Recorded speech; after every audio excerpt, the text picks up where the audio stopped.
Yes, we are live now. Hello friends, this is Himanshi and welcome to Let's Learn. सभी को good evening, नमस्कार, राम राम, सत श्री अकाल, अस्सलाम वालेकुम, what ever you feel connected with.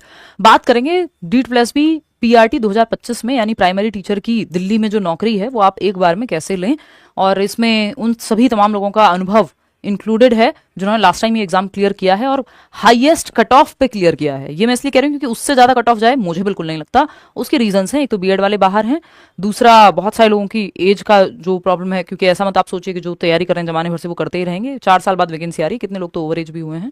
खैर, कॉम्पिटिशन रहता है, लेकिन वो कुछ ही लोगों में रहता है जो बहुत ज्यादा तैयारी कर रहे होते हैं। ऐसा नहीं है कि कॉम्पिटिशन अब बिल्कुल खत्म है। जितना मुझे याद आ रहा है, जो एनडीएमसी जिसमें 45 वैकेंसी थी उसमें कट ऑफ गई थी 160 या 62 के करीब, और ये नॉर्मलाइज्ड स्कोर की कट ऑफ है। ऐसा नहीं है कि आपको 200 में से 160 नंबर लाने हैं, है ना, या मतलब उससे कम में बात नहीं बनेगी। 150 एक अच्छा स्कोर है जिसको आप टारगेट रख सकते हैं, लेकिन ये नॉर्मलाइज्ड स्कोर है। अभी मैं आपको दिखाऊंगी, हमारे लर्नर्स हैं 166 172 तक नंबर है। अभी हमने सेमिनार किया था, उसमें आयुषी आई भी थी, आपको जल्दी ही वो वीडियो भी देखने को मिलेगा जिसमें से जितनी क्लिप्स हम डाल सकेंगे। 172 नंबर थे इनके 200 में से, है ना। तो ये कैसे लेकर के आई, और एनडीएमसी में दिशा का जो है सिलेक्शन हुआ जिसमें 45 वैकेंसी थी, मात्र 162 स्कोर था, 160 पे मेरिट गई थी, 62 पे नॉर्मल आपकी एमसीडी वाली गई थी, डीओई वाली गई थी। किरण ये इस बार नहीं आ पाई सेमिनार में, इनको जाना था कहीं। 175 नंबर, ऑफकोर्स ये नॉर्मलाइज्ड स्कोर हैं, लेकिन नॉर्मलाइज क्या होते हैं उस पर आएंगे हम अभी, है ना। विजय 166.86, ठीक। तो ऐसा नहीं है कि लोग लाए नहीं है, और ये सभी जिनकी भी अभी मैं बात कर रही हूँ, ये सभी बैचेस में तो थे ही। लेकिन एक जरूरी बात है कि आपके पास इनफ टाइम है, इन्होंने उतने ही टाइम ढंग से तैयारी की है, उससे भी कम। कि लास्ट के जो ये 6 महीने हैं, 4 महीने हैं, ये सबसे महत्वपूर्ण होते हैं। तो अगली बार वैकेंसी आए तब तक आपकी उम्र निकल चुकी हो, क्योंकि एक होता है आइडियल बात कि हाँ हर साल वैकेंसी आनी चाहिए, एक होती है प्रैक्टिकल एडवाइस जो रियलिटी है गवर्नमेंट टीचिंग एग्जाम्स की, कि पता नहीं होता अगली वैकेंसी कब आएगी। तो आनी तो चाहिए हर साल या 2 साल में। एक कैलेंडर होना चाहिए, ईयरली कैलेंडर, जब टीचर्स रिटायर हो रहे हैं। लेकिन सच्चाई ये है कि अब आई है, 4 साल बाद आएगी, कुछ नहीं पता आपको, ठीक। शुरू करते हैं, समझते हैं कि आप कैसे तैयारी करें। इन सभी की गाइडेंस आपको कैसे हेल्प करेगी। अगर सेल्फ स्टडी कर रहे हैं तो कैसे करें, बैच से अगर तैयारी कर रहे हैं करियर पे तो कैसे करें। सारी चर्चा है, फटाफट से इस पर चर्चा करेंगे हम लोग। 1100 के करीब वैकेंसी आपको पता है, और 5 से 6 महीने का समय आपके पास है, मतलब मार्च में जाके 2026 में कहीं जो है पेपर होगा इसका। और सबसे मुश्किल एग्जाम भी कह सकते हो आप इसको टीचिंग का, अगर इंटरव्यू वाली बात केंद्र विद्यालय की हटा दें तो। लेकिन इसमें नेगेटिव मार्किंग होती है, वहाँ नेगेटिव मार्किंग नहीं होती है। तो ये सेमिनार हमने किया, अभी हो गया सेमिनार, बहुत अच्छे से हुआ, आप लोगों का बहुत प्यारा रिस्पांस रहा, इतने सारे लोग आए, है ना। और चर्चा हुई, उसका वीडियो भी जल्दी ही आपका अपलोड हो जाएगा। बात रही बैच की, तो बैच में एकदम अभी जो डिस्काउंट वाली चीज थी मैं आपको बता दे रही हूँ, फिर उसके बाद हम चर्चा करेंगे कि आप कैसे कैसे तैयारी करेंगे अगर बैच से कर रहे हैं। एक तो तरीका ये है कि सिंपल आप बैच में एनरोल कर लें जाकर के, है ना। 2000 रुपए की फीस है। जो करियर के पुराने स्टूडेंट्स हैं, यानी जिन्होंने टीचिंग बैचेस पहले लिए हुए हैं या कोई भी बैच लिया हुआ है, उनको 500 रुपए और फर्दर ऑफ मिल जाएगा, तो उनके लिए 1500 है। और जो अगर आप पहली बार जा रहे हैं पढ़ने, तो आप जब पुराने हो जाएंगे तो आपको भी डिस्काउंट मिल जाएगा। तो अभी आपके लिए 2000 रुपए की फीस होगी, लेकिन इसके अलावा फिर आपको कुछ करने की जरूरत पड़ेगी नहीं। अगर आप शिद्दत से बैचेस में जो जो क्लासेस हो रही हैं, चाहे वो पार्ट 1 की है, पार्ट 2 की है, और साथ में प्रीवियस ईयर भी वहीं मिलेंगे आपको, टेस्ट सीरीज भी वहीं मिलेंगी, ई बुक भी वहीं मिलेंगी। मतलब अगर आप ये बैच में एनरोल कर ले रहे हैं तो आपको एक भी चीज कहीं और से इकट्ठा करने की जरूरत नहीं पड़ेगी, ना पढ़नी चाहिए, ना पड़ेगी, है ना।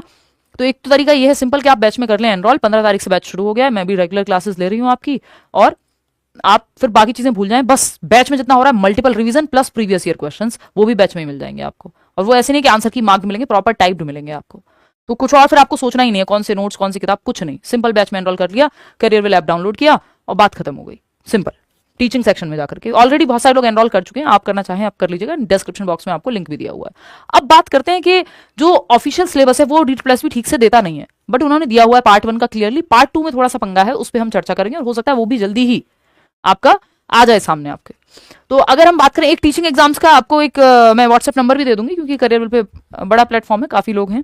तो कि अगर आपको कोई भी क्वेरी है बैच के रिगार्डिंग, तो एक नंबर मैं अभी आपके साथ शेयर कर लूंगी, वो उस पर आप कॉल कर लीजिएगा, ठीक है ना। चलिए, तो अगर हम बात कर रहे हैं, देखिए आप भटकने को तो आप कितना भी भटक लीजिए। ये यहाँ मेरे पास जो है 11th की एक एनसीईआरटी पड़ी है साइकोलॉजी की, आप 12th की भी ले आइए, आप इग्नू की किताबें भी ले आइए, ये मैंने फ्री नोट्स दिए हुए हैं, ये भी रख लीजिए। साथ में जितना मटेरियल मन करे इकट्ठा कर सकते हैं आप। और दूसरा तरीका ये है लिमिटेड रिसोर्सेज से पढ़ के मल्टीपल रिवीजन, और प्रीवियस ईयर को एकदम आधार मान लेना है, क्योंकि प्रीवियस ईयर एकदम बाइबल के जैसा है, एकदम वो गीता के जैसा है किसी भी एग्जाम में, और स्पेशली यहाँ। तो अगर हम बात करें एग्जाम पैटर्न की, तो 200 नंबर का पेपर है, ये आपको पता है। कितना 200 मार्क्स का आपका एग्जाम है, ये आप ऑलरेडी जानते हैं। कोई दिक्कत परेशानी इस बात को समझने में मुझे नहीं लगता आपको हो रही होगी। फॉर्म अभी तक ना भरा हो तो प्लीज भर दीजिएगा। ऑफलाइन में मैंने अभी पूछा था सेमिनार के दौरान, बहुत कम लोगों ने फॉर्म भरा था, इतने सारे लोग आए हुए थे। तो इंतजार मत कीजिए, लास्ट में वेबसाइट में दिक्कत ये वो, फॉर्म भर लीजिए ताकि सीरियसनेस भी रहेगी आपको। तो 200 नंबर का पेपर है, नेगेटिव मार्किंग है 0.25 की, ठीक है। और मेरिट आप ये मान के चलो कि आपका 150 के करीब स्कोर आ रहा है, तो आप काफी हद तक सेफ जोन में है। देखो पहले से पूरी तरह से मेरिट कोई भी प्रिडिक्ट नहीं कर सकता, डिपेंड करता है कितने लोग एनरोल करते हैं। बीएड वाले अभी करेंगे नहीं, तो कंपैरेटिवली थोड़ा बहुत अंतर नीचे की तरफ ही आना चाहिए मेरिट में, ऊपर की तरफ नहीं जानी चाहिए। लेकिन ये कहते हुए मैं ये जरूर कहूंगी कि केंद्रीय विद्यालय में जो लोग वर्किंग हैं कहीं और, कई बार लोग टीजी तक छोड़ के आ जाते हैं अगर दिल्ली के प्राइमरी मिल रहा हो तो लोग हैं जो बहुत सीरियस हैं और काफी सालों से बैठे हुए हैं, इस वैकेंसी में अप्लाई करते हैं। लेकिन इसके साथ साथ ऐसे भी लोग हैं कि जो अपना स्टेट नहीं भी छोड़ के आना चाहते, तो आप सीरियस कितने उस पर मैटर करेगा, बाकी सब आप भूल जाइए। तो ये नॉर्मलाइज होकर स्कोर बढ़ता है जनरली, कई बार कम होता है अगर बहुत ईजी शिफ्ट आ गई हो तो, है ना। वो आपके हाथ में नहीं है, आप तो 150 को टारगेट मान के चलिए, ठीक है। तो ये एक बात हुई। अब 20 नंबर का आपके सामने मैथ्स आना है, 20 नंबर की आपकी जनरल अवेयरनेस, जिसमें 4 नंबर का आपका करंट अफेयर, पिछले 6 महीने का भी आप पढ़ लेंगे, मैक्स 1 साल। अर्थमेटिक्स, ये मेंटल एबिलिटी इन्होंने रीजनिंग को किया है, कहा है 20 नंबर की। अर्थमेटिक आपका यानी मैथमेटिक्स 20 नंबर का। जनरल इंग्लिश 20 नंबर की, जिसमें कॉम्प्रीहेंशन और बेसिक आती है इंग्लिश हिंदी 20-20 नंबर की। तो ये 5 सब्जेक्ट हैं आपके, हिंदी इंग्लिश मैथ्स रीजनिंग जीए, जो 20-20 नंबर के हैं। और ये 20-20 के सेक्शन में ही आएंगे, एकदम जनरल सा इनका सिलेबस है। ये कॉमन सब्जेक्ट्स हैं जो आप कहीं और किसी और एग्जाम के लिए भी पढ़ते हैं, चाहे वो केंद्रीय विद्यालय हो, नवोदय विद्यालय हो, कुछ भी हो, ये पढ़ते ही हैं आप। बेसिकली अगर आप DEET+B की तैयारी अच्छे से कर लेते हैं एक बार, चाहे बैच में जुड़ के चाहे जैसे भी, आपकी मैक्सिमम तैयारी बाकी एग्जाम्स की भी हो जाती है। थोड़ा थोड़ा अंतर रहता है, जैसे केवीएस की पेडागोजी थोड़ी सी अलग पढ़नी होगी, लेकिन वो बहुत कम है कि DEET+B के सिलेबस के हिसाब से देखोगे तो, है ना। तो एक बार अगर आपने DEET+B की तैयारी अच्छे से कर ली, बाकी सबकी तैयारी बहुत हद तक इंक्लूड हो जाती है, क्योंकि कॉमन सब्जेक्ट इसमें सब कुछ ही शामिल है। फिर आता है आपका पार्ट बी, टीचिंग मेथोडोलॉजी या पेडागोजी कह लीजिए इसको आप, 100 नंबर का। अब इसमें से 40 में से 40-50 नंबर की जो है आपकी चाइल्ड डेवलपमेंट वाला ही पार्ट है, बस पूछने का तरीका थोड़ा सा बदलेगा।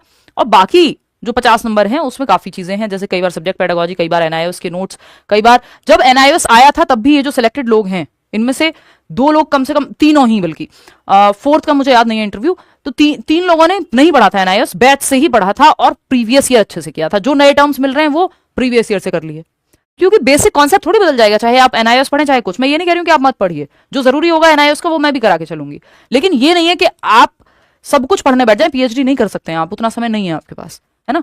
और आपको कई बार समझ में भी नहीं आता जब आप खुद से पढ़ रहे हैं कि ये पेपर में क्वेश्चन इससे कैसे बनेगा। बात रही अगर आप बैच से नहीं पढ़ रहे हैं, सेल्फ स्टडी कर रहे हैं, तो क्या करें।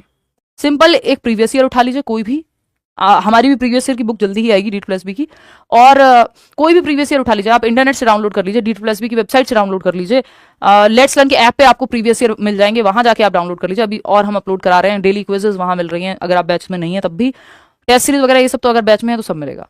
बुक्स की बात रही, कोई भी प्रीवियस ईयर क्वेश्चन चाहे डाउनलोड करें, चाहे पीडीएफ निकालें, चाहे आप मार्केट से ले लें, ठीक, previous year question plus YouTube का सहारा लीजिए, कॉमन सब्जेक्ट्स के लिए एक कोई भी बुक जो आपका मन करे उठा लीजिए, ठीक है।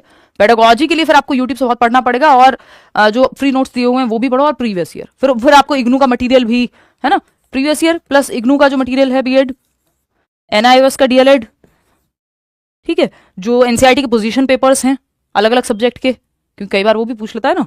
तो ये बेसिक्स आपके ये 2 बहुत अच्छे से आप कर सकते हैं, साथ में जो भी आपने अपने टीचिंग ट्रेनिंग में पढ़ा हो, plus previous year, plus let's learn marathons हैं, इतनी सारी वो हेल्प करेंगी। लेकिन वो बिल्कुल एक एक चीज अपडेटेड फिर आप बैच में जुड़ेंगे तो उसका ज्यादा फायदा है, समय आपका नष्ट नहीं होगा इधर उधर सर्च करने में। दूसरा, इसमें 2-3 चीजों का ध्यान रखना होता है कि एक्यूरेसी ज्यादा रहे और मैक्सिमम अटेम्प्ट आप करें। अगर 200 नंबर में से आप अटेम्प्ट ही कम कर रहे हैं तो भी प्रॉब्लम है फिर, क्योंकि मेरिट तो है जानी है, 150 से कम तो कुछ होना नहीं है। तो अगर आप अटेम्प्ट ही कम करेंगे तो भी दिक्कत है। तो एक्यूरेसी होनी चाहिए, उसके लिए आपने इनफ प्रैक्टिस पहले से की हुई हो और रिवीजन बहुत ज्यादा किया हुआ हो, कि आपकी टिप्स पे हो चीजें। नेगेटिव मार्किंग इसमें है ही, आपको पता है 0.25 की, और टाइमिंग जो है आपको 2 घंटे मिलते हैं 200 क्वेश्चन के लिए, तो कम टाइम मिलता है ये कहेंगे हम, क्योंकि आपका नेगेटिव मार्किंग भी इंक्लूडेड है। ऑफलाइन बैच स्टार्ट करवा दीजिए प्लीज, आयुष झा कह रहे हैं, ये बहुत सारे लोगों की क्वेरी है। ऑफलाइन सेमिनार रखने पे भी आप लोगों ने, काफी लोगों ने कहा है, तो हम लोग जल्दी ही ऑफलाइन बैच अनाउंस कर देंगे दिल्ली में, जीटीबी नगर, मुखर्जी नगर, मॉडल टाउन, जहां पे भी, वहीं कोचिंग के लिए। तो ऑफलाइन बैच हम जल्दी लाएंगे, ठीक। बहुत सारे लोग पहले DEET+B में सिलेक्शन ले चुके हैं, पेडागोजी मैं पढ़ाती हूँ, बाकी पूरे बैच में लोग पढ़ाते हैं, और बैच की इतनी तारीफ इसमें होती है पार्ट 1 जैसा, तो मतलब क्योंकि वहां पे अनप्रिडिक्टेबिलिटी नहीं है, वो कॉमन है।